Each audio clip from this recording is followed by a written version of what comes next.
All right, so we will now welcome onto the show Richmond head coach Chris Mooney. Coach, thanks so much for joining us today. Very excited. Great to be here, guys. Thanks for having me. So this is it's going to be a fun interview for us because you guys are not only, as we've interviewed a bunch of coaches that are in mid-major conferences, but not a lot of them are being considered right now to be in the at-large discussion going into the season. So this is going to be an interesting one for us.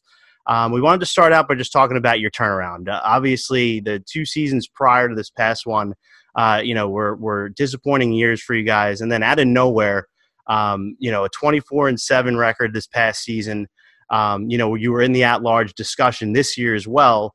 What accounted for that turnaround? And now, do you think that, at the point that the season ended, did you think that you had done enough to earn that at-large bid? So as far as getting things turned around, it wasn't as surprising to us because we had 2 sophomores on the all-conference team. For the 10th place team, that's pretty rare. And we had Blake Francis, who was sitting out and really torching us in practice every day, and Nick Sherrod, who was, started his whole first 2 seasons, who was injured. So we knew that with the maturity and adding those guys back in, that we would be really good. Obviously, there's so much made. There's just so much attention on everything that when you don't do as well, it certainly feels more stressful, and it feels like it's harder to predict the future. If you're emotionally attached to not doing as well. And then I do think we were in. I mean, we were a 38 in the NET, and actually VCU I think was a 38 the year before us and was an 8 seed in the NCAA tournament. So just looking at the NET is only a couple of years old, but looking at teams from our league or from the Mountain West or American that had that high of a net, I think we were pretty safely in.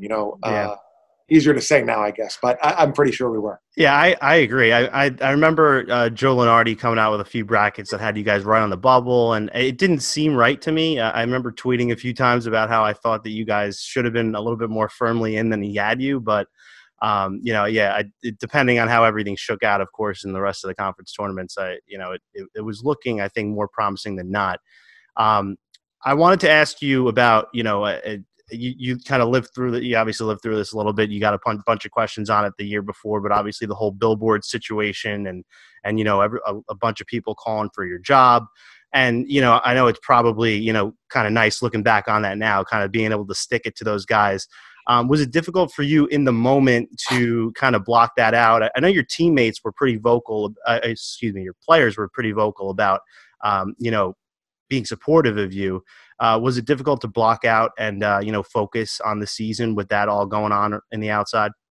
Yeah. So I would say the first part, as far as sticking it to somebody or like that, that really isn't, that just wouldn't be my motivation. I would be more motivated by the believers and the investors, like by our players that day at practice, how great the practice was and the texts and the conversations we had that day. So I would be more motivated by that. And of course, I have 2 small boys, and college basketball is a pretty hot topic in Richmond with UVA, Virginia Tech, Richmond, VCU. And so, that was probably the one part that, was really unpleasant, talking to them about it. And, but it wasn't like if you need motivation from that, then I think you're probably in the wrong business. Your motivation just comes from how supportive the university is, how hard the players work, how hard the coaches work, in every way. And so, so I would say that I never saw that as a motivation. I'm not saying it was pleasant or anything like that, but I never saw it really as a motivation. I saw Grant Golden was, collapsed during a game his freshman year against Texas Tech in the Robbins Center here at home. And, his dedication to get back and how hard he worked to get himself back, and Nick Sherrod overcoming a knee injury, that's motivating. So that's the way I always looked at that. I've talked so much I forgot the rest of the question. No, I mean you basically covered it. I mean, the only other part was I asked you, was it difficult for you to kind of keep your team's focus on the court and not interested in what else was going on? Yeah, it turned out not to be, which was a great sign. Nobody transferred, which is probably half the battle in college basketball right now. And the guys were incredibly supportive. Again, I think the guys knew how good we were going to be, or the seeds had been planted. And right. In that season, I don't think we lost. I don't want to say any games, but we lost a lot of games by 5 and by 6, and then the last 2 minutes, and things that we wish we had done better. But younger teams generally don't do as well in those situations. So, we weren't so far out of things that we couldn't see a bright future. Right. And a huge part of the turnaround from the past season, obviously, as you mentioned, getting guys healthy and back on the court, but also, I mean, contributing to that was, or that contributed to an incredible improvement in defensive efficiency. Yeah. You guys went from number 13 to number 1 in conference play in the A-10 year over year. Give me just from a broad perspective, how do you think that improvement was made? Give me some of your thoughts on that. Yeah, that's a great question. Well, one, we got older, and so that really defensively is always going to be really key to being able to be good on defense. And then we had a complete emphasis. So we were not only bad defensively, but we were softer than we needed to be competitive. And often those things are tied together.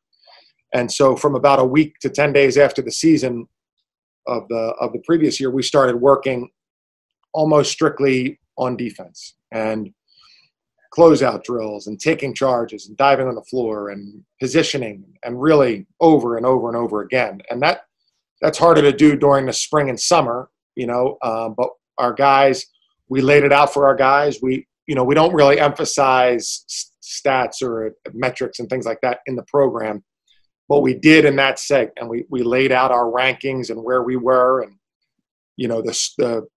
the programs that are successful and where they are, and we did all those things with the goal to get better. And we dramatically improved.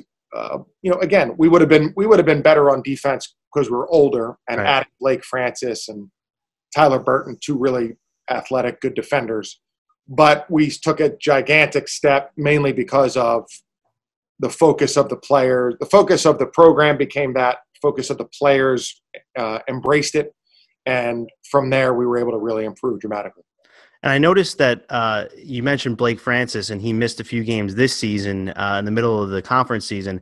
And I felt that your defense took a little bit of a step back when he was out. What does he bring to the defense? Because he wasn't he wasn't playing with you guys the year before either.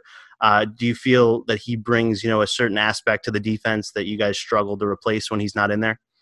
Yeah, definitely. He's very tenacious. And I would say, Jacob Gilliard was the defensive player in the Atlantic 10. And I think has a chance to become the all-time leading player in steals in NCAA history. And Blake is a little bit different in terms of he is just a really sit down, try to defend as hard as you can, really taking the challenge. Jacob is incredibly instinctual and has a feel for where he can get steals and where there might be a lazy pass. Right.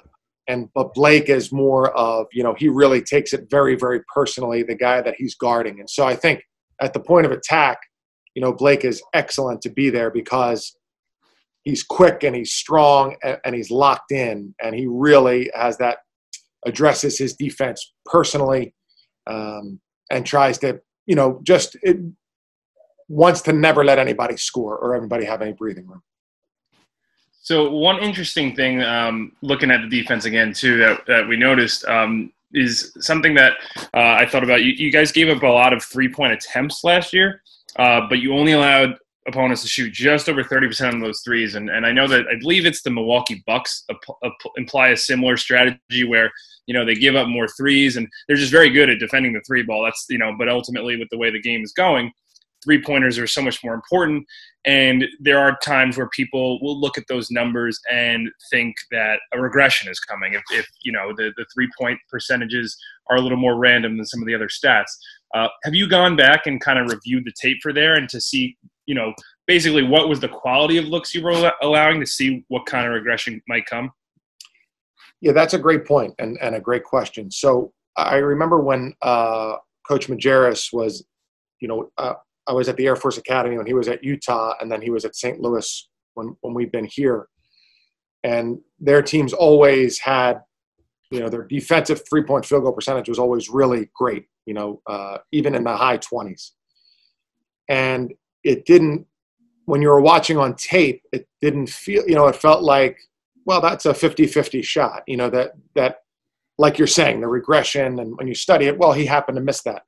But then it happens game after game after game. And then you realize when you're playing, that 3-point shot might look the same on film, but it's a split-second rushed, or it's the hand that's contesting it is 2.5 inches closer or higher. Right. And, if you watch Virginia, like we've really, I'm sure like everybody studies, it's very similar. It's just you're a step and a half back. And so I think when you look at that and it's consistent over time, obviously Virginia's proven that and Coach Majerus' teams prove that you could keep those percentages pretty low. So ours, of course, this season will tell, but I did feel like we were able to create, not, slightly more uncomfortable threes. And so, when you look at stats and some analytics, it's like, well, why wouldn't you shoot a 3-point shot every time down? It's worth 50%. Right. In the game, that's different. And in the game, there's a human part of it, and the confidence of the coach, the confidence of the shooter, what has happened the last 2 minutes of the game. So I think that we did a good job of challenging those 3-point shots and not making it that they were, these one more passes that were wide open, they happened to miss. Right. So hopefully we can build on that and get even better defensive. Yeah. And it's going to be interesting to see how that shakes out. Of course, you guys are bringing back your entire starting five that's getting a lot of buzz, in the off season. As I mentioned earlier, you're going into the season as an at-large candidate here. It's for Richmond fans and for mid-major fans as a whole, it's got to be really exciting. From your perspective, what is your expectation for Richmond basketball this year? Well, I think we're really embracing how good we could be. And, we felt last year that we could have done great things, in the NCAA tournament, and had a chance to really do something. We have a lot of positive basketball attributes. We're as a team, we're fast. We rebounded for us very well last year. I think we out-rebounded our opponents in conference games. And so, we have some size. We can score inside. We can score outside. We play, I think we had the best tempo or the fastest tempo in the A-10. So I feel like we can play a couple different styles with our versatility. We're deep. So, I think we're embracing all of the hype surrounding the team and having all these experienced guys back. I think to put a particular, the hard thing about being a mid-major is, we were 24-7 going into the A-10 tournament. We beat the Big Ten champ on a neutral floor in Wisconsin. And it's still, are they internet? We're 38 in the NET. Yeah. And there are teams that are in the 70s in the NET from the power conferences that are assumed, now it didn't happen, but assumed to be in ahead of us. The NET greatly benefits the high major programs because they get to play so many quad 1 and quad 2. Now, that should benefit them. Right. But when our opportunities at a mid-major level are going to come probably in November or December, and it's not just that you have to schedule them, which is difficult. You have to win those games, or a few of those games. You must win those games. Yeah, so that's really hard. And so if the NCAA would say, hey, Richmond, if you win 24 games next year, you're in, I would say, yeah, hey, that's our goal. We can accomplish that. Or, to get to the Sweet 16 or to whatever it is. There are all these different things that have to happen that are layer upon layer. It's not like saying, we can have more tangible goals in our conference. Right. Because there's more equity built into the schedule and being home just as often as you are away. When you have to play all these high major games away, essentially, and you have to win some of them, that's a tall order for a variety of reasons. Having said all that, we have higher goals for our team than anybody else has for us. So you kind of answered our next question a little bit. We wanted to kind of ask about that non-conference schedule, just in terms of how the off-season approach changes, knowing that you do need to have a good non-conference in order to be in contention still for an at-large bid. So I mean, if you wanted to talk, just a little more about the approach for scheduling, and I know there's a lot of uncertainty this off-season, but if there's any schools you have in mind that you guys are thinking about for non-conference, feel free to let us know. Yeah, for sure. So we have a great series, or not a series. We have a game, an opportunity at Kentucky. So that's a great game for us. Wow. It's called, I believe it's called the Bluegrass Classic, where we'll play a couple of home games and then go play at Kentucky early in the year. Obviously, an incredible opportunity. Yeah. We signed a series with Cincinnati where we'll start there. Now return the game to Richmond the following season. We started a series with Northern Iowa, who is another, a mid-major who has everybody back and is an at-large, has an at-large opportunity. We're at Colorado State in the Mountain West A-10 Challenge. We're at College of Charleston. Right now we have we're not finished our schedule. We have 5 away games in the non-conference. So I would challenge you to find how many Power Fives with 5 away games in the non-conference. Let me know. And so again, I hope that that we play well on the road, which we had a great road record this year, and 2, that's really valued. To me, it felt like in the old system that was considered an equalizer. So no matter if you're playing at Notre Dame or at UMass, that being away is a bit of an equalizer, even though most people say, well, Notre Dame is better than UMass. But being away on a Tuesday night, as a second part of a road trip, things like that make it the equalizer. So I see it as that. But we have 5 non-conference road games, and we have a few games to get. So, we have a chance to play a really, really good schedule, and we've really tried to play everybody in the country knowing how good our team is. I think it would be tough to find a Power 5 school that has 2 non-conference road games, let alone 5. Yeah. I mean, we actually talked about this a couple of days ago with Joe Mihalik from Hofstra as well. Just the scheduling of the mid-majors, the good mid-major schools, like for instance, your series with Northern Iowa. That's kind of a way that I know that a lot of the power schools don't want to play you if you're a really good mid-major. That's kind of a way to boost the resume without having to have them schedule you. So yeah, it is. And actually, we're playing Hofstra and Northern Iowa. Ben Jacobson and I have become friends, and we have had a series a few years back, and we talked about in our discussions. We said, "Is this a good idea?" For sure on paper. Well, we don't want it to serve as an elimination. Right. The loser of the game is the worst potential mid-major at large, because that's not how it should be viewed, especially if we have similar NETs as we did this year. Right. But that's a roll of the dice. And, it's interesting. It comes down to the 10 committee members.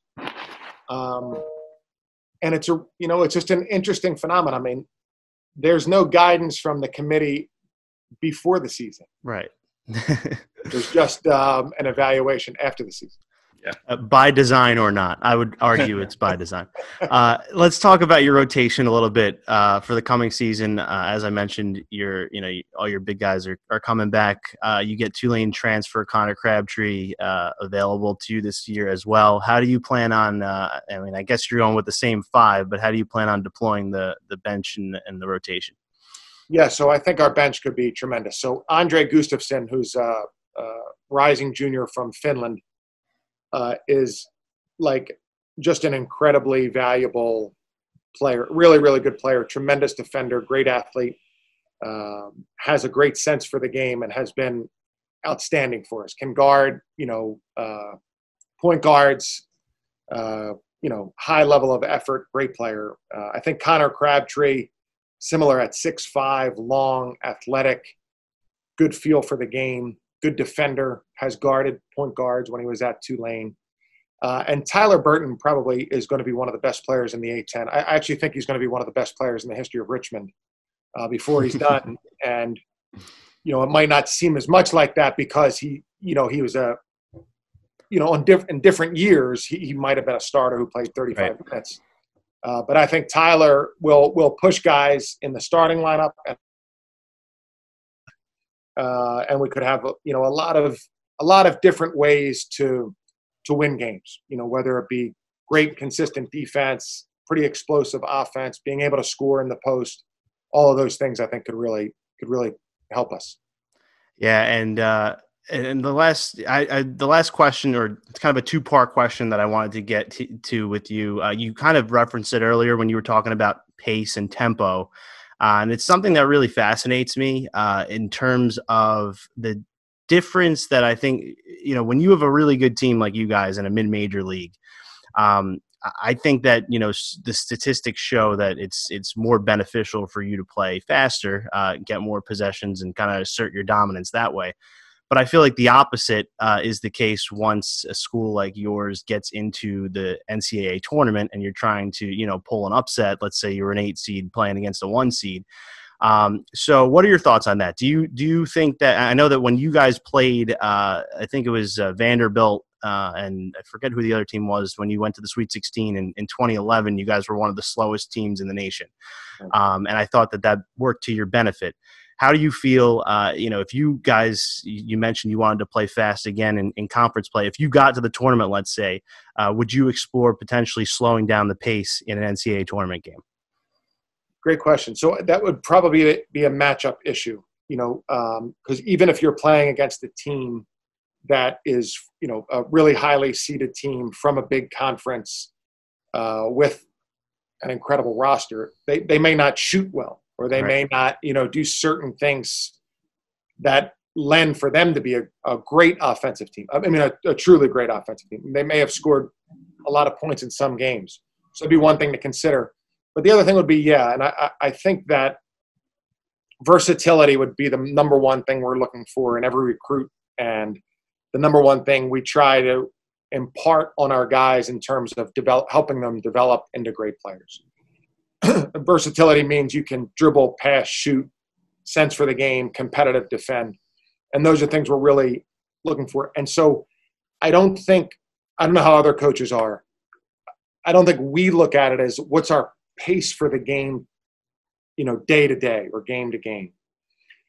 But we're looking at how can we get good shots, at the highest percentage possible, that every shot's a good shot. So low turnovers doesn't really mean you're playing slow or fast. Although you could argue there's a benefit to playing slow to keep your turnovers down. There's fewer possessions. Getting open shots, it could help you to play fast. And I think that's what we've really found, is that we've been really good in transition over the years because we've had these skillful guys at every position. So it's not just a point guard driven fast break, but it's a skill level. Everybody you throw the ball to can make a play and can make a decision and can be trusted to do that. So I think we would consider that given the matchup, and it can be something that really impacts the game or a particular matchup. But I wouldn't say now that we would go in looking to do that necessarily, because I think we've benefited from running and playing up tempo so much. Right. It's going to be so much fun to watch you guys this season. I'm very excited. And you mentioned turnovers. You've never had a problem coaching turnovers. You guys are always one of the best in the country and in the conference at taking care of the ball in terms of percentage. So, Coach Mooney, we both really appreciate you coming on today. It was a very insightful interview, and we're praying that there is a season. And as long as there is, we want to see you guys not just getting the auto bid. We want that at large because we want the A team getting a few and win some tournament games too. Yeah. Yes, sir. I really appreciate it, guys. Thank you for having me. Thanks, Coach. Take care. Have a good one.